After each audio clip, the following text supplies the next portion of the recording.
Salam jumpa Bapak Ibu peserta e-learning, pejabat penandatangan surat perintah membayar atau PPSPM. Masih bersama saya, Nurkolis Majid, dalam materi perpajakan atas pembayaran beban APBN.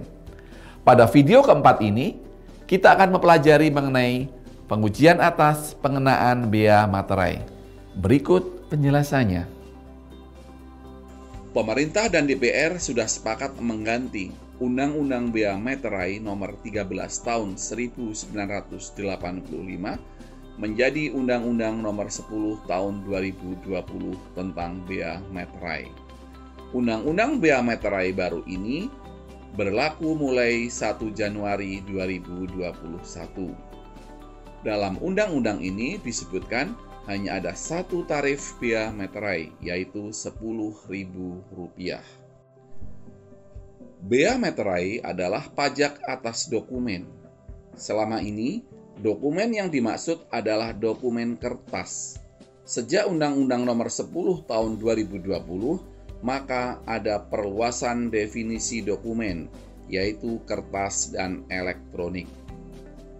Dokumen adalah sesuatu yang ditulis atau tulisan dalam bentuk tulisan tangan, cetakan, atau elektronik yang dapat dipakai sebagai alat bukti atau keterangan. Mulai tahun 2021, dokumen transaksi e-commerce atau toko online akan dikenai bea materai. Pengenaan tersebut terhadap transaksi online atau digital merupakan bentuk kesetaraan atas dokumen kertas dan elektronik. Tujuan Undang-Undang Bea Materai: 1. Memberikan kesetaraan antara dokumen kertas dan elektronik. 2. Keberpihakan kepada masyarakat luas dan pelaku UMKM dengan tarif yang relatif rendah dan terjangkau, serta kenaikan batas nominal nilai uang dalam dokumen dari lebih dari 1 juta menjadi lebih dari 5 juta. 3. Meningkatkan kesederhanaan dan efektivitas melalui tarif tunggal dan penerapan materai elektronik. Objek bea materai. Secara umum, objek bea materai ada dua.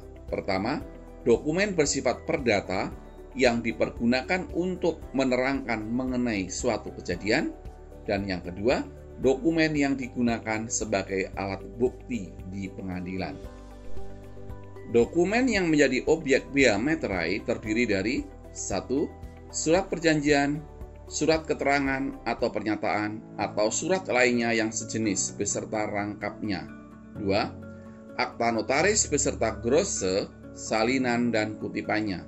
3. Akta pejabat pembuat akta tanah beserta salinan dan kutipannya. 4. Surat berharga dengan nama dan bentuk apapun.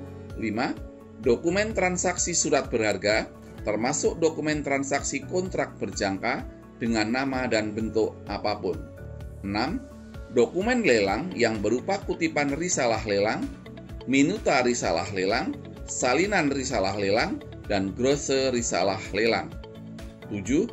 Dokumen yang menyatakan jumlah uang dengan nominal lebih dari 5 juta yang menyebutkan penerimaan uang dan berisi pengakuan bahwa utang seluruhnya atau sebagiannya telah dilunasi atau diperhitungkan.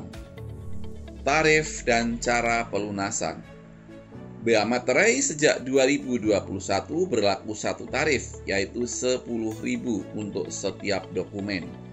Cara bayar bea materai ada 3, yaitu 1. Materai tempel, materai yang ditempelkan atau direkatkan. 2. Materai elektronik, materai yang memiliki kode unik dan keterangan tertentu yang diatur dengan peraturan menteri. 3. Materai dalam bentuk lain, yaitu materai yang dibuat dengan menggunakan mesin teraan materai digital, sistem komputerisasi, teknologi percetakan, dan sistem atau teknologi lainnya. Saat terutang. Saat terutang materai terjadi ketika 1. Dokumen dibubuhi tanda tangan. 2. Dokumen selesai dibuat. 3. Dokumen diserahkan kepada pihak untuk siapa dokumen tersebut dibuat. 4. Dokumen diajukan ke pengadilan untuk dokumen yang digunakan sebagai alat bukti di pengadilan. Dan 5. Dokumen digunakan di Indonesia untuk dokumen yang dibuat di luar negeri. Bapak Ibu, demikian seluruh penjelasan materi mengenai perpajakan atas pembayaran beban APBN. Selanjutnya dalam e-learning pejabat penandatangan surat perintah membayar atau PPSPM ini, Bapak Ibu akan mempelajari materi mengenai pengujian tagihan belanja negara. Selamat belajar dan terima kasih.